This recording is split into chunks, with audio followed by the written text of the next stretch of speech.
Lions fans, let's talk. Let's talk on the subject of my assessment of Brad Holmes thus far.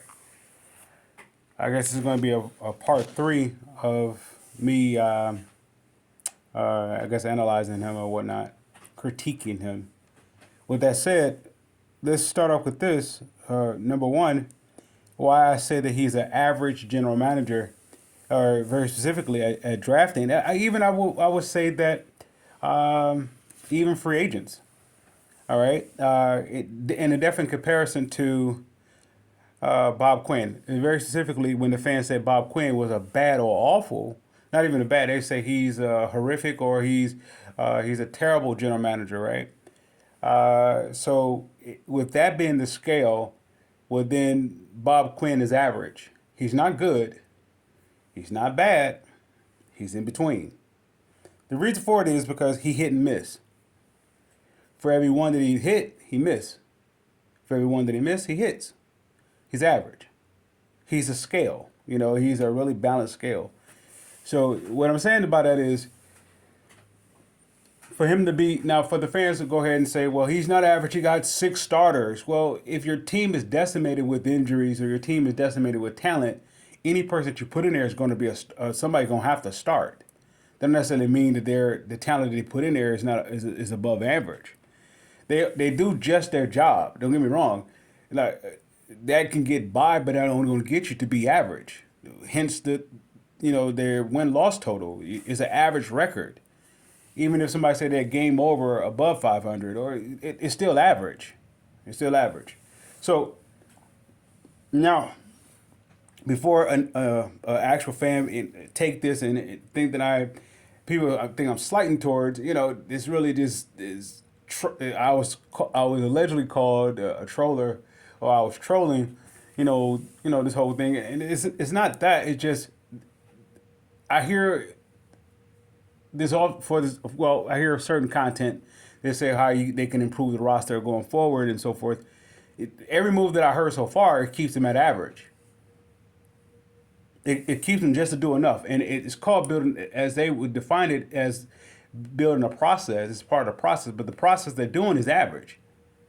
It's not that even though they're taking the slow approach and they consider the proper approach is still an average approach. It's not above average because there's no risk involved. Now, some people say there's risk involved because you don't know what you're getting. At the same time, the players that they bring in, they're trying to go with the safest pick as possible. The safest pick. Not saying they need to get someone who's so risky that is more so it is a liability than it is an asset. I'm not saying it that way. I'm saying, let's say for example, all right, I brought up a point about not drafting, but bringing in Ramsey, and people say, well, that's a risk because his contract situation and his I want to say bravado, how he carries himself, that's a risk. It don't fit the culture, it don't fit the locker room, and that's actually the reason why I would like to bring it in. The same thing goes for re-signing back Jamal Williams. Am I a fan of him as a running back? No, I believe they get somebody to do his job as a running back. But at the same time, the player that they get in, they have to fit like five boxes that he checks off as a package. Speaking of Jamal Williams, that is. Now, when I refer to Ramsey, I see him as the self-same way. He checks off like five different boxes, and I'm not talking about on the field. This affects them in game study. This affects them in practice. This affects them in a player they're drafting. This affects them in their scheme. This affects them the opposing offensive coordinator. It affects them. Why? Because he's a guy that you have to game plan for. There's not one other player on this team that you have to game plan for on that defense. You have to. Somebody go and say Hutchinson. Please stop me. Stop me. He's a band-aid player. What I mean by that is he's good, but you could just do study on him and you could see that he only have one, two, possibly three moves, and you could take him out. Now, what's beside him? Somebody who's figuring it out. Who's beside that? Somebody who's figuring it out. So what I'm saying is this team is incomplete in that regard. So they need some certainties that is going to affect them across the board so it could help Dan Campbell, they say Brad Holmes, Dan Campbell do less of their job, as well as the defensive coordinator do less of their job, as well as the scouting team to do less of their job. What I mean by that is, if you get a guy that can do multiple things at one time, they just cross out the boxes everywhere else. I know a lot of general managers think this way. For whatever reason, the Lions is always the last one to come along this curve. Now, the only general manager that I saw do this was Bob Quinn. Bob Quinn, people would say, well, why would they bring in a guy like Jamie Collins? Why would they bring a guy like Trey Flowers? Why would they bring a guy, you know, the slot corner that they brought in? I can't think of his name right now. Why they bring those guys? They say ex-Patriots, the Patriots way. But the Patriots way is so brilliant in this regard. Even if they don't have a head coach to do it, the players they bring in is brilliant for this regard. They bring in talent that, or even Halapalooza Vitae, they brought that in here too as well. They bring players that could do multiple positions, so it checks off multiple spots. So that it's just brilliant because it allows the general manager not to do so much work. It allows the scout team not to do so much work. It just had to hone in and focus on one area, plugging in. So everybody will essentially be able to do their job because there's at least that's one individual.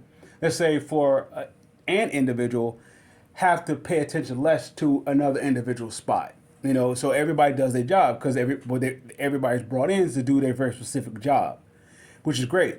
That's the reason why I'm going to defend this, why the players like of Darius Slay don't work.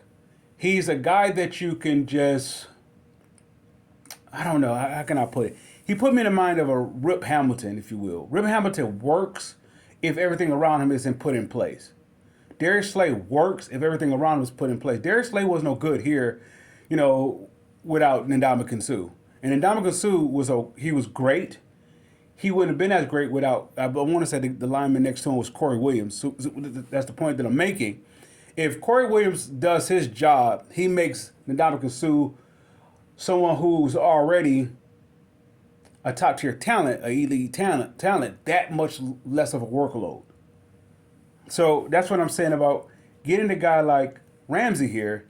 He makes it a lot easier for Okudah to do his job. Why? Because you can help out Okudah if it's speed that he lacks, or if it's, I don't want to say technique, but if his hips, you know, switch a bit of a move, switch his hip, or to, you know, turn his hips and that sort of thing.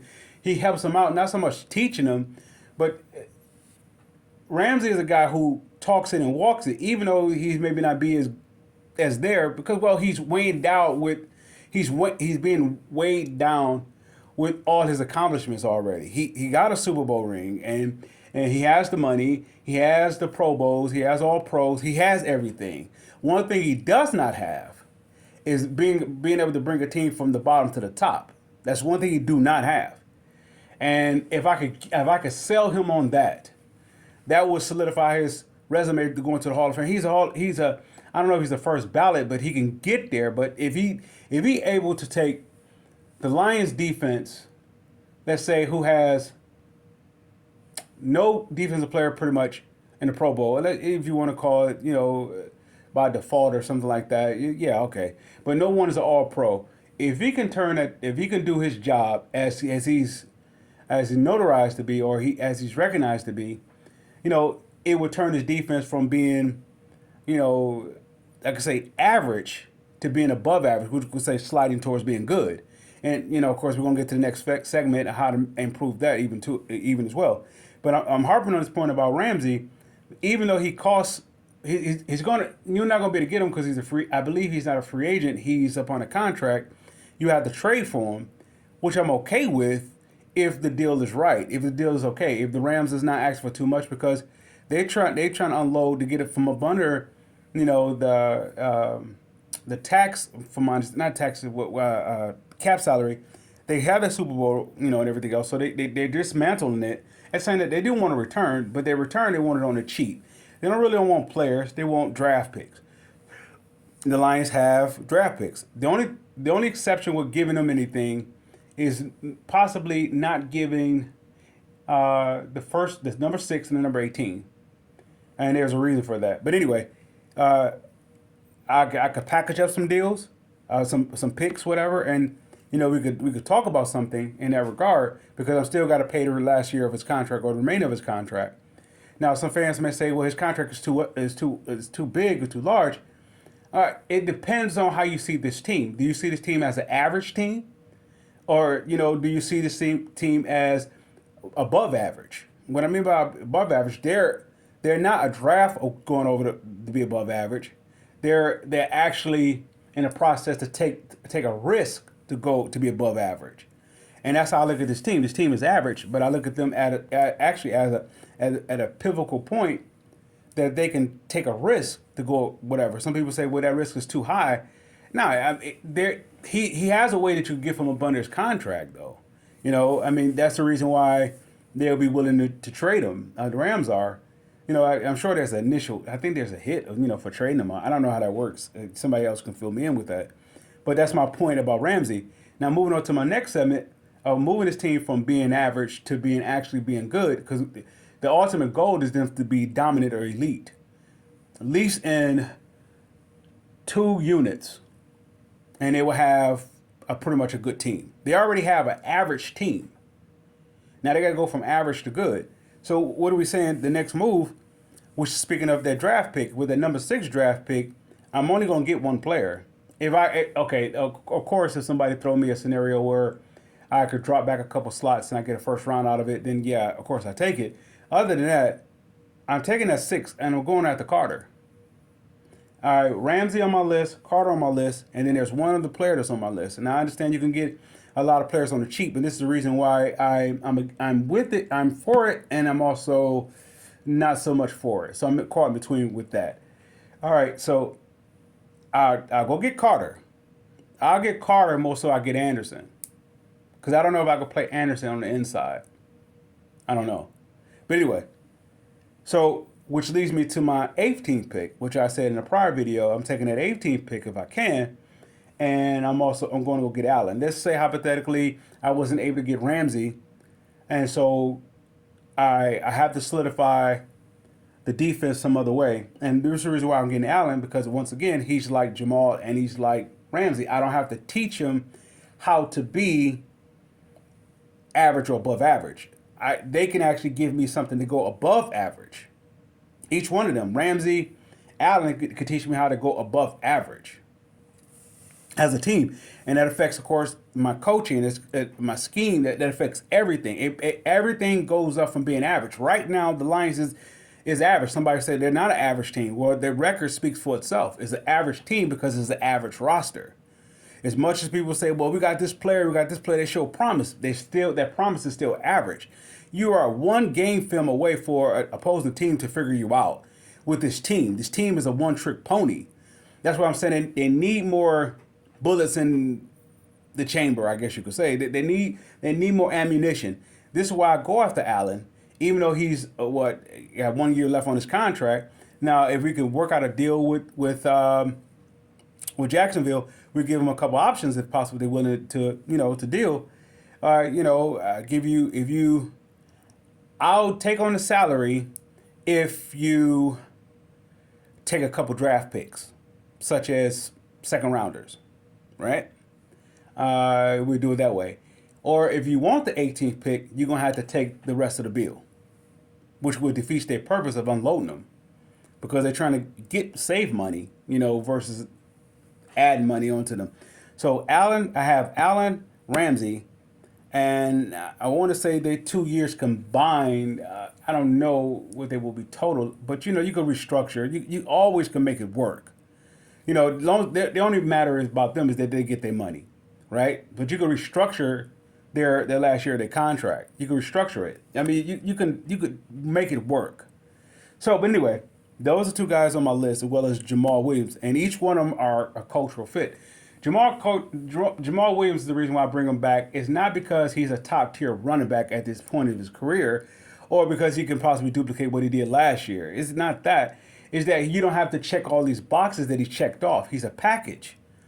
He's a salesman. I mean, he don't just bring people to the fans. He's like Nate Burleson in this regard, where he promotes Detroit in a positive way that it doesn't made him want to put his foot in his mouth.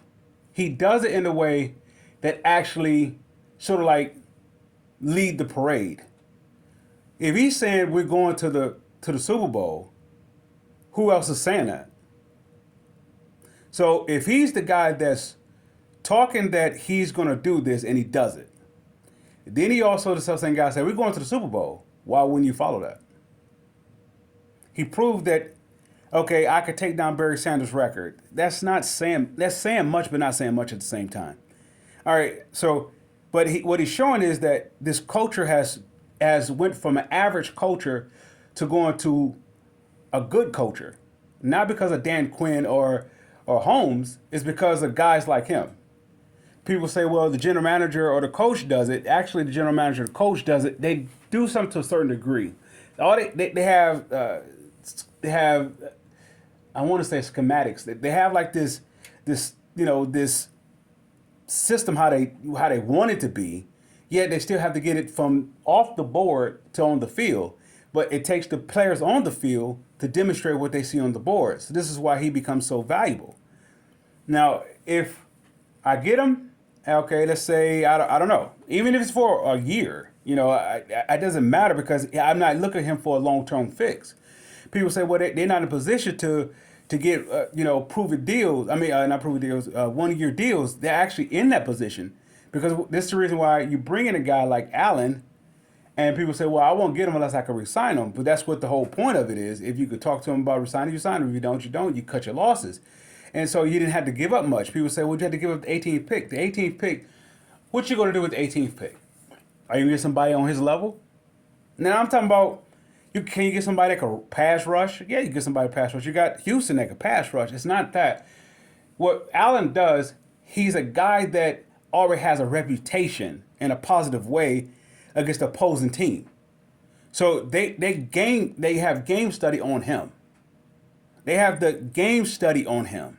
You add that to Hutchinson along with Houston. I'm not saying Houston is a rotation. You can go 3-4-4-3. You can do anything that you want. You could play with this. The whole point of what I'm saying is you're going from being average, which average is basically suspect. People can understand. It is a matter of time before they understand how your scheme works, and then you figure it out. This is what makes a guy like Popovich, not Popovich. I'm thinking about Spurs, San Antonio. A guy like Bill Belichick was so good. A guy like Bill Walsh was so good. I want to say Andy Reid, but I don't think Andy Reid is there just yet. But guys who have won Super Bowl championships or get to the Super Bowl multiple times. Andy Reid been there, 3 times, I believe?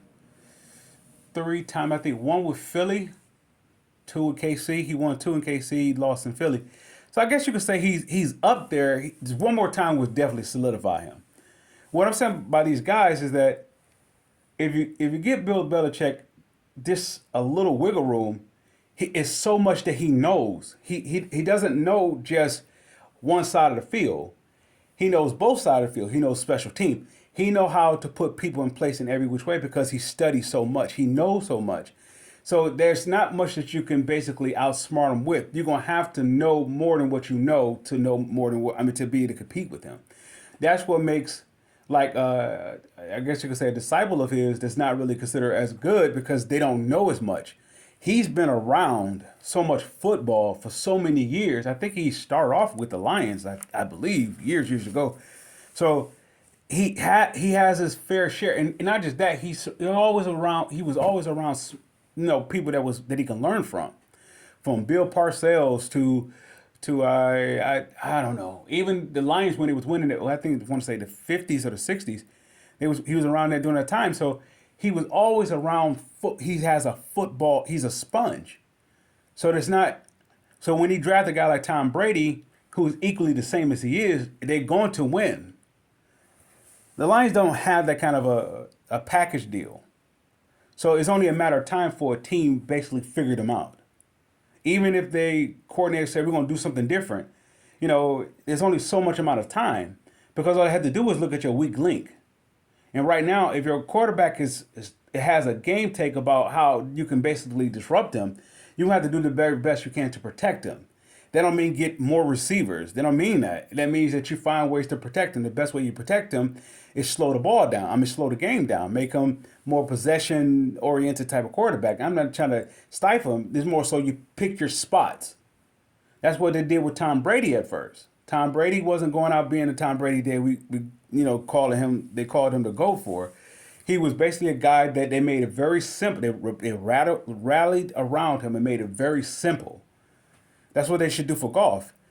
That's why I say get Allen, Josh Allen. And does it cost? Yeah. But I'm paying for something that you can't get in the draft. And if you do get the ability to be able to pass rush, you still got to check off six other boxes that he already checked off. Right? So he still has the niche that he's still hungry, that he has something to prove, not to prove. Because I don't think they won in Jacksonville. So I think he still has something to prove. Ramsey won, so that's going to be a tough sell. But the one thing about it is that he hasn't won from a team that he brought from the bottom to the top, and that's what you can say about Deion. You could say put him in the likes of Deion Sanders in that regard. The 49ers or the Cowboys don't win a title without Deion Sanders, and I'm saying literally he was the missing piece for both of them.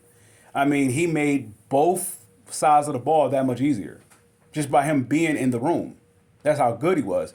And am I saying Ramsey is that impact? Yeah, I said that he is because I'm not asking him to be Deion. Deion Sanders didn't have to do that much with the Cowboys or the 49ers. Deion Sanders was able to be himself not at a high volume, which is saying a lot because Deion Sanders' impact on the field is large. Yet he didn't have to be so large. He just had to bring his personality to the team. What I remember that with the 49ers, the 49ers was basically a stiff-oriented team. So they pretty much, X's and O's, and it was pretty much precision. That was up under the development of Bill Walsh. Bill Walsh, his system, West Coast, was based on precision. Precise, everybody hit their mark. Boom, boom, boom, boom, boom. And it was organized in that regard. So when Deion came there, he said, everybody loosen up. But why? Because we're already going to win the Super Bowl. Say, the moment that y'all brought me here, we're going to win the Super Bowl. I need that from Ramsey. The moment that y'all got me here, we're going to win the Super Bowl. If I have Jamal Williams saying we're going to the Super Bowl, then I have this guy saying we're going to win the Super Bowl. All I need is the other player that's going to make the defensive line, the linebacker core that much better. This is why I go after Josh Allen. I go after Josh Allen because of the fact that he makes Hutch better. If Hutch is right now your best defensive player, I'm not trying to make who's better, who's not. I'm just for the sake of just talking or saying. If Hutch is your best player on the defense, you want to make it less work. Okay, not even not make it. Let's say it this way. If you want him to, let's say, excel at a high level for, well,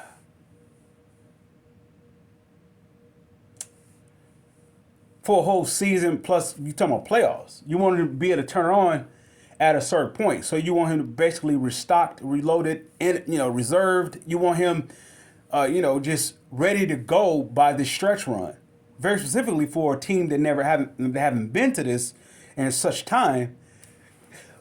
You want to be primed and ready for it. So you need all the vet help that you can get. So this is the reason why I say you go get Josh Allen, because he helps Hutchinson. Hutchinson is your thoroughbred.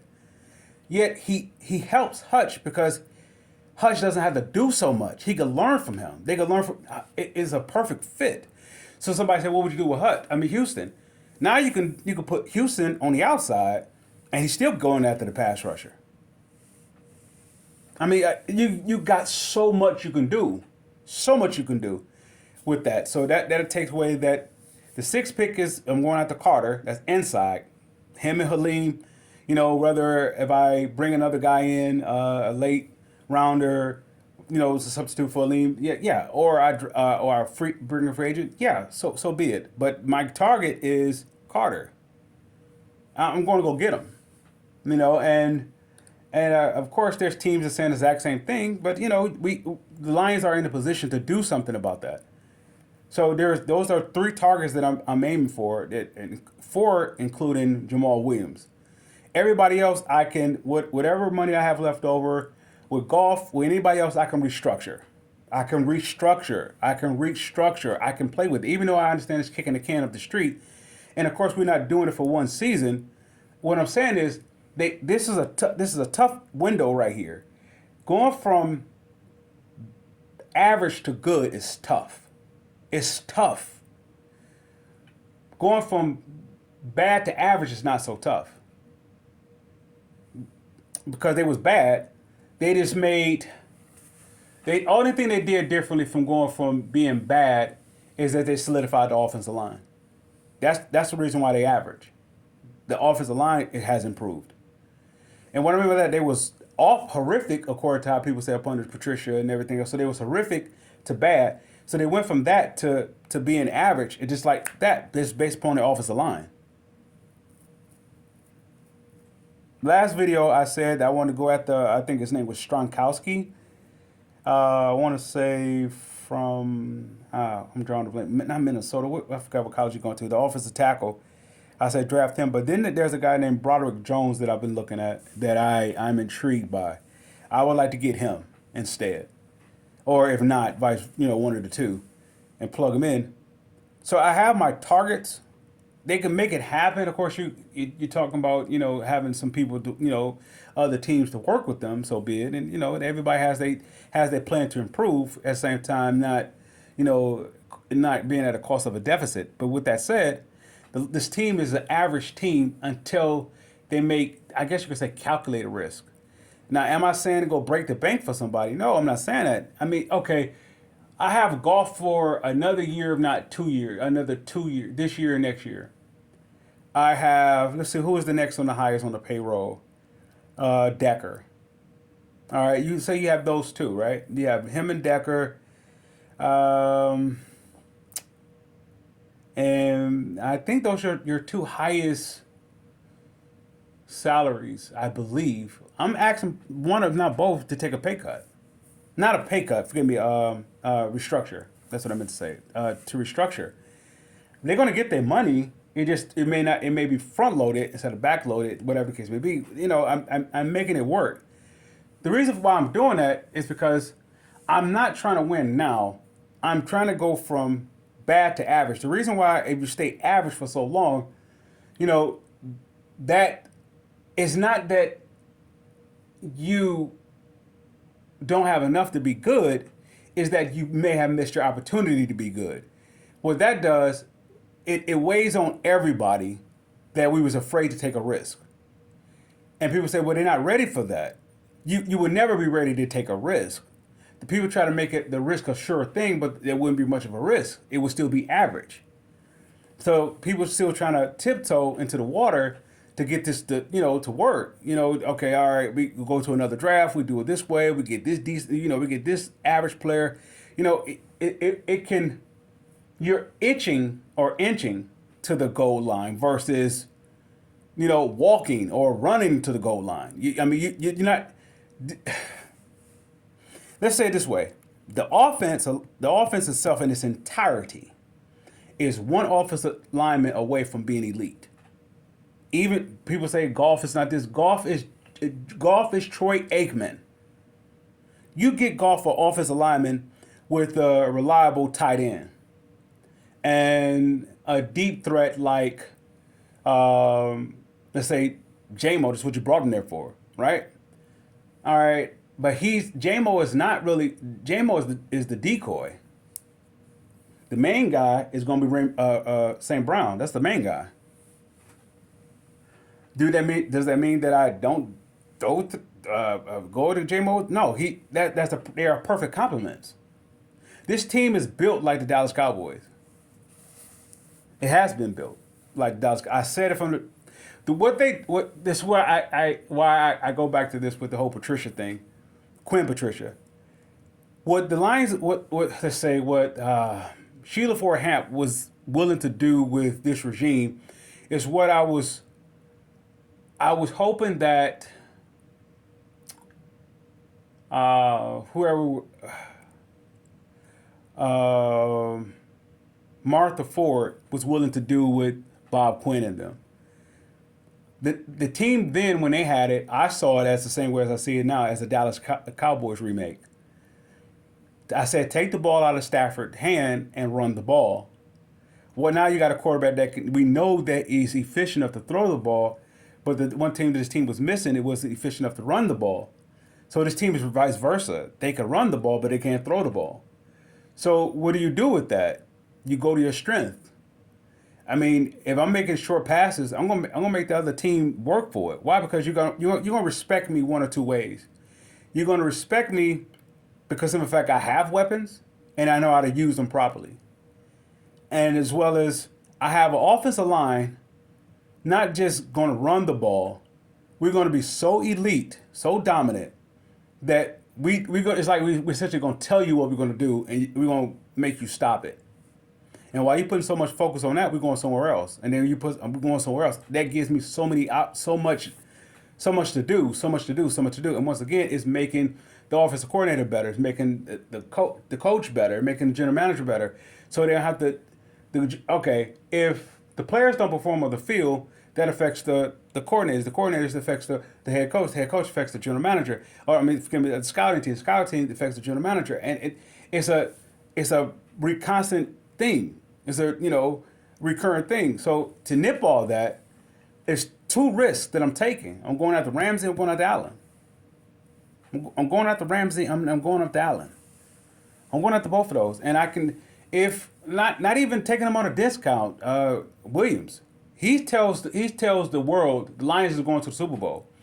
And the only difference is between this time and somebody else saying it in years past is based upon what he brought to the team last year. I'm not talking about on the field in terms of going between the tackles and so forth. That's a bonus. What he brought to the team was from day one, we getting there. He in other words, if anybody was on this team that was actually not so much supporting, but more so shouting Dan Campbell's sentiments, it was Jamal Williams. And I'm not saying you bring him back for that very specific reason. Like I said, he's a package. And you don't find that package. Some people say you go after Josh Jacobs or something. Do they have the package though? It's a package that this team needs. And this team has always needed. And like I said, this team has never had a guy like him. A guy who's going to talk it and walk it. They never had a guy like that. This team has never had a guy like that. You go to the terms of Louis Delmas or something like that. They talked it, but Lomas Brown, they talked it, but nobody walked it. You know what I mean? So it's a package that you don't get it because the culture, this new culture is talking and walking. And right now, if Dan Campbell's players don't walk what he's talking, he's just another line. It's SOL. So this is the reason why I say go after those, and otherwise this team is going to be average, and being average, they're going to take a step back. You're only going to be average for so long. Why? Because you have guys you have teams that is worse than you, is going to go from being worse to being average. That means they're going to jump over you, or take your place, and you're going to go back to their place. If you don't take the step to going forward, that don't mean you go get another college player. You have to get something that is. Okay, say for example, I use the Cowboys for this case. The Cowboys went to the NFC wild card game against the Lions. Now the Lions is there. That self-same year in '91, they end up going to the NFC title game. So they're there. All they need to do is take the next step forward. Instead, they regress. We're not harping on the Lions. We're going to talk about the Cowboys. What the Cowboys did, they went that offseason and they got this vet here, that vet here, and then they were able to go into the draft. Boom. So somebody said that they get these high-flying, whatever. I believe that self-same year they went after the 49ers, Charles Haley. I'm not sure. It was not him, it was somebody else.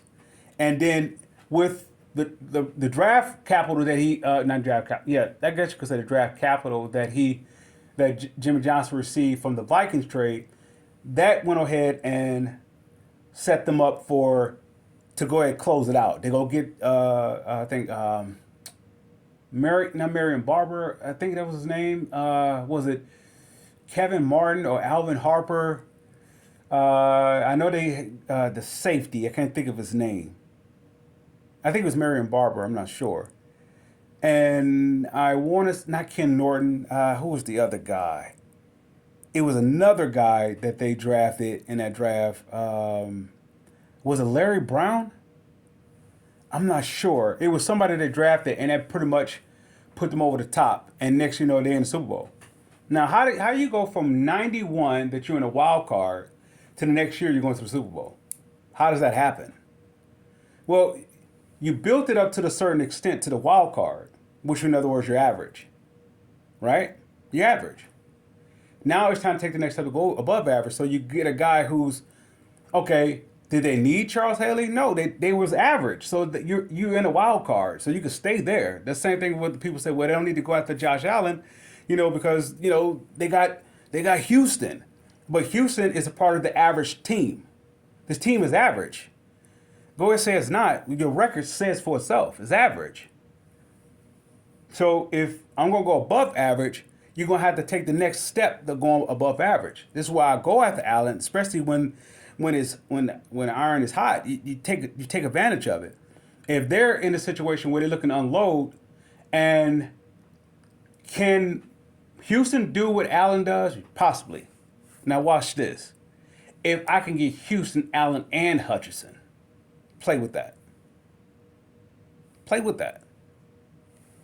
On top of possibly getting Carter. Play with that. What does that do? I haven't even addressed my linebacker core, right? I haven't even addressed my secondary. Play with that. Just the defensive coordinator trying to stop those four horses. Just trying to stop those four horses. That makes my linebacker core, even if I have the guys I have now, even if I brought back Anzalone, it doesn't matter. What I'm saying is, if you have a dominant area or elite or dominant area, a unit that is solidified, it makes everything else around it better. This is why you don't want to put so much load upon Hutchinson, because it's going to have him to regress. Why? Because he's carrying everybody. That's what made Sue so good, because he had Corey Williams next to him. Corey Williams was a monster. Don't get me wrong. Am I saying that he was Ndamukong Suh? No, he don't have to be Ndamukong Suh. But all he has to do is take the load off Ndamukong Suh. If Ndamukong Suh is coming in like gangbusters, I mean, he just breaking through walls. I want to make it less work for him. Somebody said, I don't want to pay that. Well, now you understand why this team has always been average, or if not below average. Don't give me those fluke of a years when they went 11 games or, they won 13 or something like that. Those fluke years. Those are literally fluke of a year. Why? Because the next following year, they go right back down. They don't stay at the same area where they are with winning 13 to possibly 11 to 13. They go down back to 9, go back to 8. They regress. Why? Because for them to stay up to that altitude, you got to be willing to do what it takes to be the altitude. That's what makes the teams. The ownership in the past, it made it stagnant. In '91, you got the mountaintop in sight. It's like an eye range. You're right there. You're one game away from the Super Bowl. Why wouldn't you do everything it takes to get there?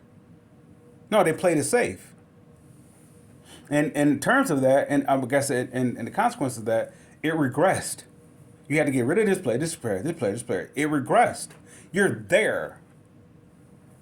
So otherwise, if you don't make these type of moves, I'm not saying doing it for the sake of doing it. I'm saying if you're gonna go forward, you're gonna have to do what it takes to go forward. Let's say, for example, I use the latest Pistons championship team. People, they won and they was dominant. Because they had to do. People say you got to make the tough deals, or the tough decisions based upon not resigning certain players, based upon loyalty or this or that, or contracts. But at the same time, it's a flip side of that if you don't do it, you can regress. Yeah, you can get cheaper talent in, but does that cheaper talent do what you need them to do that the previous one did for the cheap? No, that's why they're cheaper. They don't do everything else. There's going to be areas that you're going to have to tell them or show them what to do that you didn't have to show the last person that you had to do, that you had to pay them more. There's a reason for it. So with the going to work crew, all right, they won 52 games with Stackhouse, right? Why do you trade it? He's your leading scorer. Why do you trade it? He's an all-star. Why do you trade it? Because overall, it stops them going forward. It keeps them average. It keeps them at an average point. It stops them from going forward. So, do you get a guy who doesn't score as much, but yet and still he checks off 5 other boxes? Yeah, you get that guy. You go get him. That's why they brought in Rip Hamilton. Because it makes no sense to bring in Stackhouse next to Chauncey, when Chauncey is a scoring guard. He's a scoring point guard. It makes no sense. Stackhouse wants the ball. So if you get a guy like Rip who makes everybody better by his movement, because while you focus on him moving around, he's going through screens, but you basically watch him go through the screens. So you're as a defensive player, you're doing double duty against this offensive player. That frees up everybody else. That frees up even this team was so, let's say, offensively challenged with Ben Wallace and Michael Curry. Even with that, it allows someone who's scoring 16 to 17 points in Cliff Robinson to be sufficient. Why? Because Rip Hamilton is drawing so much attention that leaves guys like Cliff Robinson able to do his job offensively as well as counter or to complement Ben Wallace on the defensive end. So it's not so much of a strain. All right, we needed a two-way player in Cliff Robinson. We need him to be a two-way player, forgive me.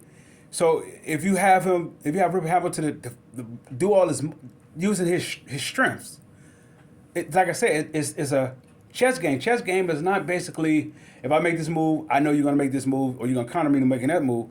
It's not that. It's just I have to have players to something that you can't counter.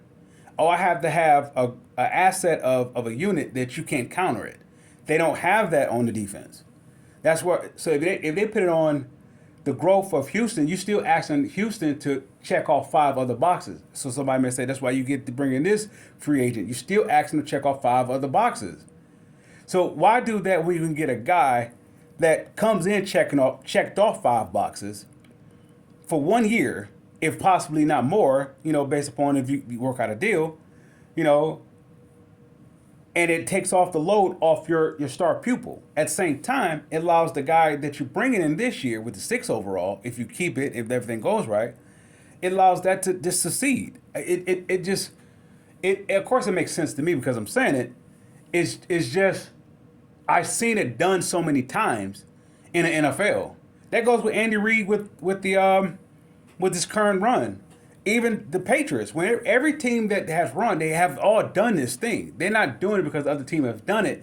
They're doing it because they're in a position to do it, such as what the Lions are. The Lions are in this window. Very specifically, doesn't come to the Lions that often because it's not often they are able to be in a position to do so. So somebody may say, well, that's the point we were making about Patricia. Quinn and Patricia, they couldn't get it done. They couldn't get it done because they was in a position. They was not in a position to get it done. They was putting this team in position to get it done. They solidified the offensive line that allowed them to be in this position to get it done. So the guys that the fans was harping on or griping about, the Flowers and the Halapalooty Vitae, the Jamie Collins, the Harmons and all the players that they brought in, that they was griping about, they overpaying to get them. Now you can get from up under them. Why? Because something is solidified. The offensive line is solidified. Once that unit is solidified, or a unit is solidified, you can go ahead and do another unit. So right now, the game plan should be the defensive line. And if anybody said the defensive line is okay, you're right. It is okay. It's average. Well, Houston got 7 sacks, and Hutchinson got 7 sacks, and they could possibly get, take the next step forward, 12 sacks. Well, let's guarantee that. Let's guarantee that they improve by making their role less work. Let's guarantee it. If there's a deal to be made for Allen, go get him. Well, that's going to take away time from Houston. All that does is just make the team better because you remember back when the Lions had Vanden Bosch, Sue, Corey Williams. I want to say it was a Cliff Averill or it was somebody else on the other side. And who was that? And they had Sammy Hill and I think it was somebody else. They had a rotation. I think it was like a 9-man rotation on that defensive line. And it was like the number 2 defense. I think this is the year before they drafted Nick Fairley. I think this was the year before that, or if it's not, it was the same. No, it was next. It was it was the year before, and their defense was so suffocated because they had a rotation in their defensive line. So you mean to tell me if you have, hypothetically saying, Allen, Hutchinson, and Houston. I'm not going to throw in Carter, the possibility of having Carter. They're just saying those three. Now we saw on game tape that Houston did, right? You saw on game tape what Hutchinson did. All right. Now they are a game study away from, because they're first year player. They're going to be their second year. They don't have much of an arsenal yet that the rest of the NFL or defensive coordinators haven't seen, offensive coordinators haven't seen. So if they did that with what they had to work with not being adjusted fully to the NFL, just imagine if you get somebody else that can lessen that and where they can maximize that. I'm